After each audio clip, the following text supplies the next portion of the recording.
Right, now the principal stage has been approved. Does it mean that the minority will allow the rest of the stages to be approved? No, that is what I mentioned earlier. Yeah. We have the principle. The budget principle has been approved. Now we are going through appropriation, which is the most critical stage where allocations are made to the ministries, where they are explaining how expenditures were made in the preceding year and all that. That is what we are looking at now, and that is even where we are going to have more issues on table for discussion.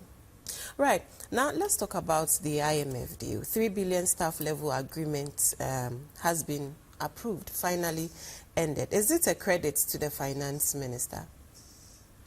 Okay, so if you look at the journey, right, the IMF journey, it's been extremely difficult. We heard, prior to that particular IMF journey, right, we heard a lot of very senior people among the government indicating that they are never going to IMF. Yeah. So if you listen to the voices of His Excellency, the Vice President, the Deputy, the Finance Minister himself, the Deputy Finance Minister, and very senior government machinery, they told Ghanaians all through that they were not going to IMF. Yeah.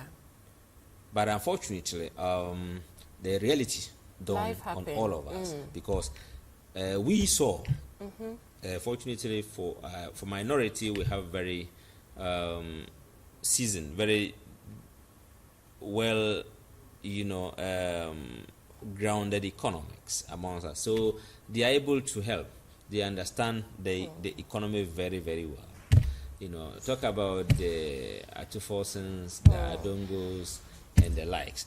So we told them that looking at where we were, there was no way we were going to have to be able to reshape the economy without an intervention.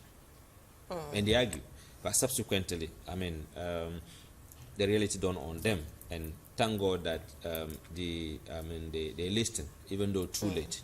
We wouldn't have been where we were if they had started that negotiations earlier than that. Right. Of course, we are all happy that we have reached this stage where at least some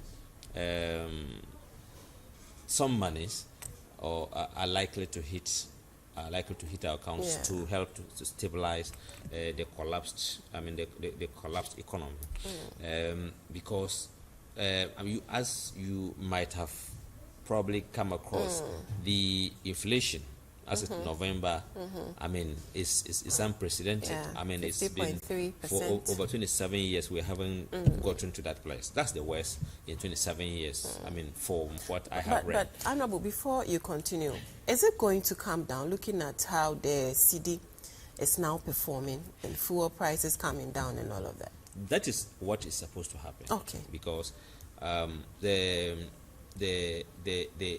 one of the factors which triggers inflation is the depreciation of the city, and then also which probably also affects commodity prices. So because those businessmen and women who we purchase most of the things that we use in Ghana, and then they go to purchase in dollars. So when they go to buy in dollars and they bring it down, then you will see that the exchange rate, you will find that the prices are going to shoot up. That's what simple happened. So now that we are our dollar is coming down, then it means that it will affect the commodity prices. It's expected to affect commodity prices because when they go and buy, in dollar per the exchange rate, it will definitely mean that they will have lower rates than before, and so that will subsequently translate into lower prices. So we're expecting that maybe December, January inflation may improve, but to put it in a larger context, I want to say that we keep the Minister for Finance and his team, they keep blaming post-COVID or COVID or Russia, Ukraine war. They keep attributing the difficult times we are going through to these factors. But we don't think that is entirely the case. The reason is that Honorable,